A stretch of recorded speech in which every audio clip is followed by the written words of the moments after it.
नमस्कार दोस्त, आज हम एक कहानी लेकर आए हैं जो एक पड़ोसी का है। देखिए कैसे वह उसके साथ साजिश करता है।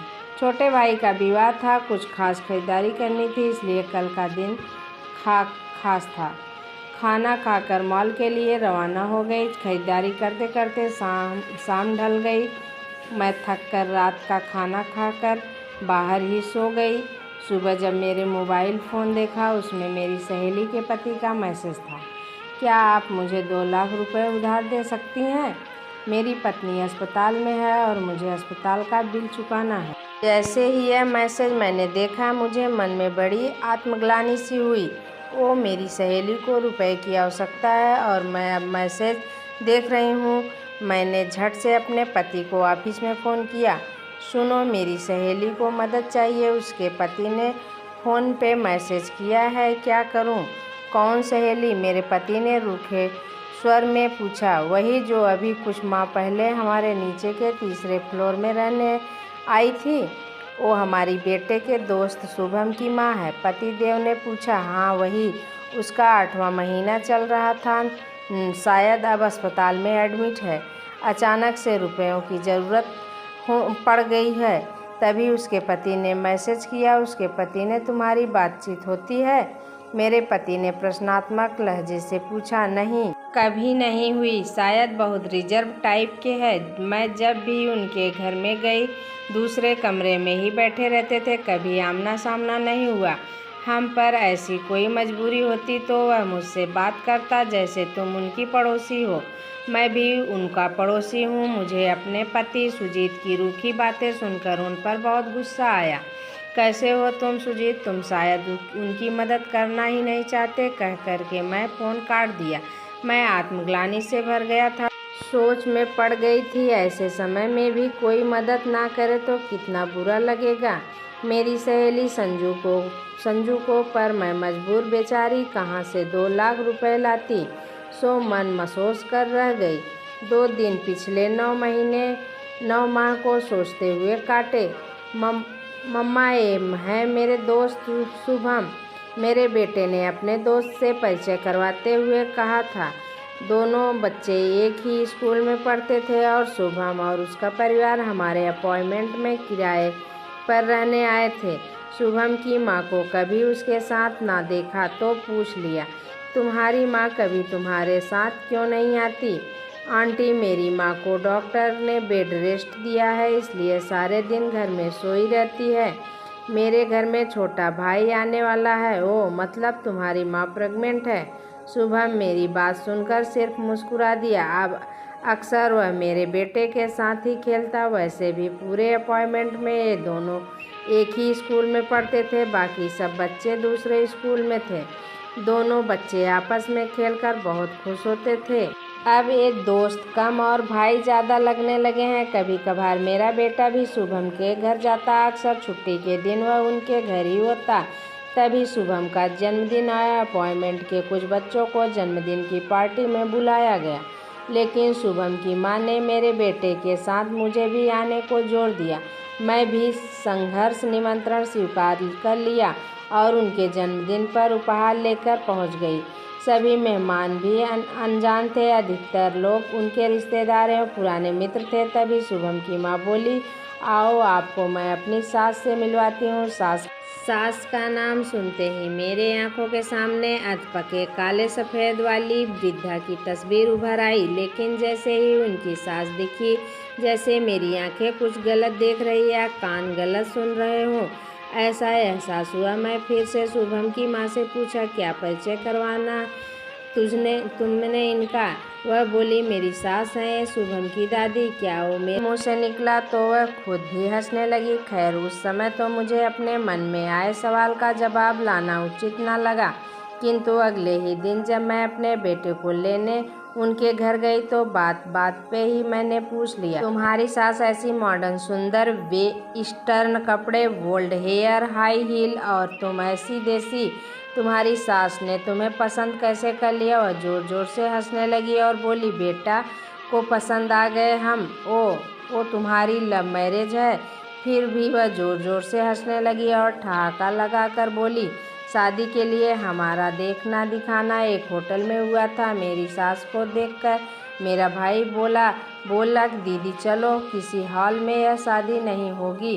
किंतु मेरे पति ने मुझे देखकर हामी भर दिए, यह रिश्ता होगा। मैं भी मुस्कुराकर उनकी पूरी बातें सुन अपने बेटे को लेकर वहाँ से आ गई। एक दिन शुभम की माँ पर फ़ोन आया। क्या करूँ, काम वाली पिछले 2 दिन से नहीं आ रही है अपॉइंटमेंट में, और किसी को तो जानती नहीं हो, आपसे बात करूं। ओ, आपने फ़ोन पर बात की उनसे? मैं पूछा। फ़ोन तो उठा ही नहीं रही, ना कोई खबर ना ठिकाना। बेड रेस्ट है तो कुछ भी नहीं हो सकता। पिछले 2 दिन के जूठे बर्तन रखे हैं और घर की खूब गंदा है। अच्छा तुम चिंता ना करो, मैं अपनी काम वाली को भेज देती हूँ। मैं अपनी काम वाली से कहा कि तुम थोड़ा समय निकाल कर कुछ दिन के लिए शुभम के घर पर काम कर लो। उसकी मेरी बात मान वहाँ काम करने के लिए चली गई। 5 महीने बीत गए। अब शुभम की माँ को 6ठा महीना लगा था। पेट का उभार भी अब कपड़ों को झलकने लगा था। एक दिन सुबह के समय मुझे बाहर कुछ काम था। दोनों बच्चे की छुट्टी थी। जैसे ही बाहर निकलने के लिए सोचा, रिमझिम सी शुरू हो गई बारिश। सोचा कहाँ पानी में बेटे को लेके जाऊं, सो उसे शुभम के घर छोड़ते हुए मैं बाहर चली गई। कुछ ही देर में एक अनजान नंबर से फ़ोन आई और जैसे ही फ़ोन उठाया मेरे बेटे की आवाज़ सुना दी। मैं घबराकर बोली, हाँ बेटा बोलो, क्या हुआ, तुम कहाँ हो, किसने फ़ोन से कॉल किया है? एक ही साथ में उनसे ना जाने कितने सवाल कर डाले। वह बोला, माँ ये शुभम के पापा का फ़ोन है, बारिश थम गई है, क्या मैं अपॉइंटमेंट में लॉन में खेलने जाऊं? शुभम के पापा ने कहा, पहले तुम अपनी माँ से पूछ लीजिए फ़ोन किया। कितने समझदार और जिम्मेदार लोग हैं। मैंने मन ही मन सोचा और मुस्कुराकर अपने बेटे को लॉन में खेलने के लिए हामी भर दी। थोड़ी ही देर में अपना बाहर का काम निपटाकर मैं अपने अपॉइंटमेंट में आई। शुभम और मेरा बेटा लॉन में नहीं थे और झमाझम शुरू हो चुकी थी बारिश। मैं सीधे शुभम के घर गई। मेरे बेटे ने शुभम की शर्ट पहनी हुई थी। शुभम की माँ मुझे देखते ही बोली, दोनों बारिश में भीग गए थे तो मेरे पति ने आपके बेटे को रोहन के कपड़े पहनने को दे दिए। आप नहीं मानेंगी, लेकिन मेरे पति आपके बेटे को उतना ही प्यार करते हैं जितना शुभम को। उन्होंने स्वयं तौली लेकर आपके बेटे के बाल का पूरा शरीर पोंछा। मेरे चेहरे पर मुस्कान तैर आई और मन में भरोसे के भाव उमड़ पड़े। चलो, इतने बड़े अपॉइंटमेंट में एक घर तो ऐसा है जहाँ कभी मजबूरी में अपने बेटे को छोड़ सकती हूँ। यही सोचते सोचते मैं अपने बेटे को लेकर लिफ्ट में आ गई। धीरे धीरे शुभम की माँ ने 9 माह बीत गए मिलने उनके घर जाया करती और हमारे मन की बात का आदान प्रदान हो जाता। उसके पति अक्सर घर पर होते। सो एक दिन मैंने पूछा, तुम्हारे पति आज ऑफिस नहीं गए? आजकल घर में ही काम करते हैं, मुझे बेड रेस्ट है ना, इसलिए। वैसे भी हमारा फैमिली बिजनेस में है जो शुभम की दादी संभाल लेती हैं। एक दिन शुभम हमारे घर आया। न जाने क्यों बहुत दिनों में एक विचार मन में उछाल मार रहा था। सो ना चाहते हुए भी पूछ लिया, शुभम तुम्हारी दादी कहाँ रहती हैं? आंटी दादी होटल में रहती हैं रोहित अंकल के साथ, उसने खेलते हुए कहा। रोहित अंकल? मैंने फिर पूछा, लेकिन तुम दोनों बच्चे खेलने में व्यस्त थे। तो शुभम ने मेरी बात का जवाब नहीं दिया। मैं भी काम में व्यस्त हो गई और वह बात भूल गई।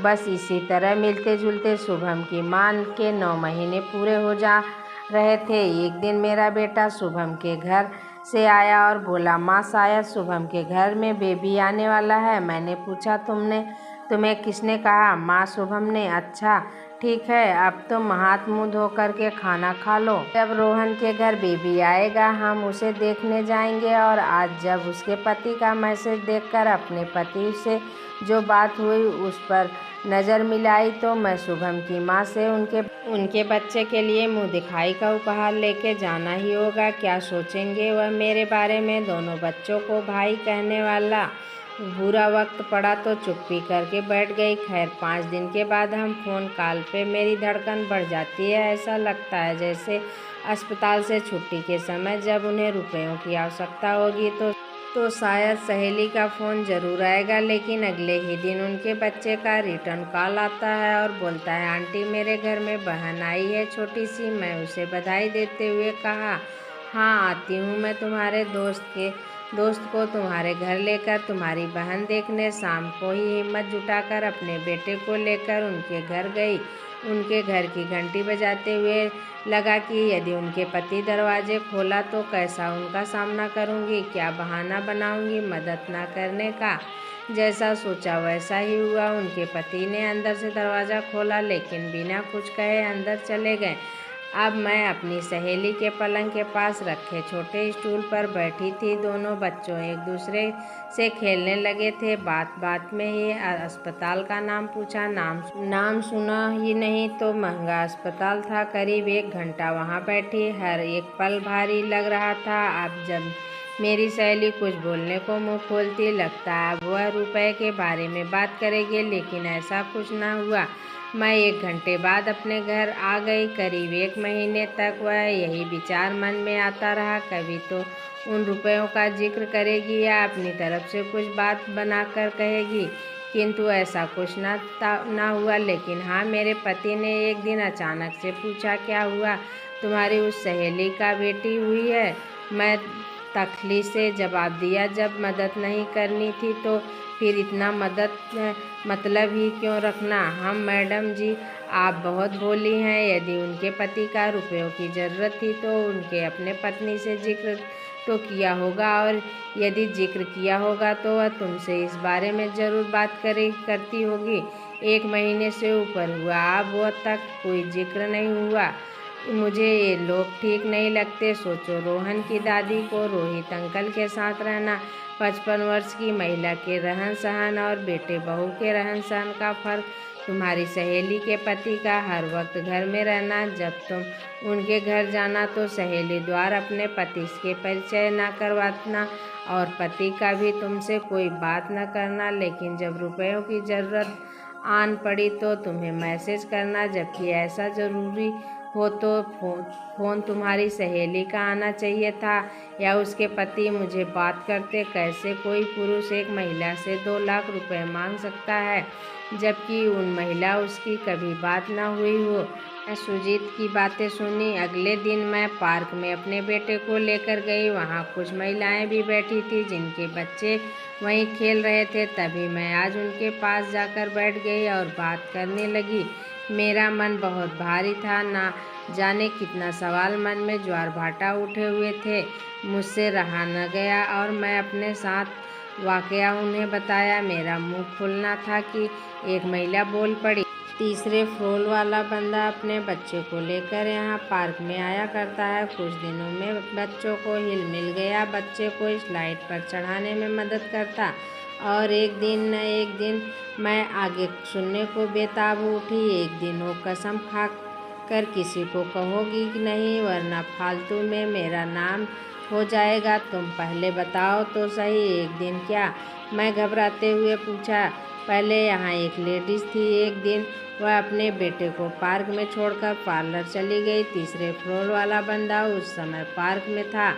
उसने बच्चे को अपने मोबाइल में नया गेम दिखाया तो बच्चा उससे दोस्ती कर बैठा। 2-3 दिन में उनके बच्चे से दोस्ती बढ़ाकर एक दिन मोबाइल में उसे गंदी वीडियो दिखाया। उसका बच्चा उस समय तो कुछ समझ ना पाया, किंतु उसके बाद उसने अपनी माँ को सब बताया। उसकी माँ ने हम सबको बताया, इसलिए हम अपने बच्चे को उस बच्चे के साथ खेलने नहीं देते। जैसे ही वहाँ आता है हम एक एक करके वहाँ से खिसक लेते हैं। मेरे मुंह से निकला, तो क्या उसने मेरे बच्चे से कपड़े इसलिए बदले थे? मेरे अंदर बिजली सी कौंध गई थी। तभी दूसरी बोली, उनके बच्चे, दादी देखी हैं तुम कितने मॉडर्न हो, देखो गड़बड़ है उसके परिवार में। मैं घर आती अपने पति को सब कुछ बताया। मेरे पति को तो जैसे खून खौल गया। मैंने अपने बेटे के खून खौल कर पूछा, उस दिन अंकल तुम्हारे कपड़े बदले, कहीं तुम्हें इधर उधर छुआ तो नहीं? लेकिन बात पुरानी हो चुकी थी। बेटे ने उसे याद करने की कुछ इंटरेस्ट न लिया। मेरे पति से रहा न गया। वो सोसाइटी के वेलफेयर ऑफिस में गए और पूरा वाकया बताकर तीसरे फ्लोर से उनका घर खाली करवाने की गुंजाइश की। ऑफिस वाले ने उसका मकान मालिक से फ़ोन किया जो कि जयपुर में रहता था। उनके 1 महीने में मकान खाली करने का नोटिस दिया, लेकिन अगले ही हफ्ते अपॉइंटमेंट में पुलिस आई। मैं उस समय बाहर से आई थी और लिफ्ट के आने का इंतज़ार कर रही थी। पुलिस मेरे से पहले लिफ्ट में गई और तीसरे फ्लोर पर जाकर रुकी। मेरे धड़कन बढ़ गई और मन में उथल पुथल मच चुकी थी कि ज़रूर कुछ दाल में काला है। मैं घर आई और वॉचमैन को इंटरकॉल से पूछा, यह पुलिस क्यों आई है तीसरे फ्लोर पर? मैडम, तीसरे फ्लोर पर साफ है ना। उसकी माँ के बारे में कुछ पूछताछ कर रही थी पुलिस। हमें तो कुछ खास नहीं, फिर भी वे सोसाइटी ऑफिस में ही गए। मैंने इंटरकॉम पर रख दिया और अपनी सहेली को इस बारे में खबर दी। सब महिलाएं अपॉइंटमेंट के नीचे जमा हो गई थी। थोड़ी ही देर में पुलिस शुभम की दादी को लेकर आई और शुभम के पिता भी साथ में थे। वे तो चले गए, पर अगले दिन खबर अखबार में आई और मेरे पति ने चाय की चुस्कियां लेते हुए सारी खबर पढ़कर सुनाई। मालूम हुआ शुभम की दादी सेक्स रैकेट चलाती थी और होटल में संपर्क कर वहां लड़कियों को भिजवाती थी, जिसे शुभम के रोहित अंकल से भी शामिल थे। शुभम के पिता पहले भी दूसरे अपॉइंटमेंट के लोगों से उधार रुपए लेकर चपत हो गए थे। अब मुझे अपने पति की बातों में काफ़ी सच्चाई नज़र आई। तभी मुझे एहसास हुआ कि मेरे बेटे शुभम के पिता फ़ोन पर कॉल आना, वही मेरा नंबर लेकर, तरकीब तो नहीं, वह उनका फरेब था। मैं अपने पति की समझदारी पर नाज और अपने बाल बचाकर महसूस की। धन्यवाद।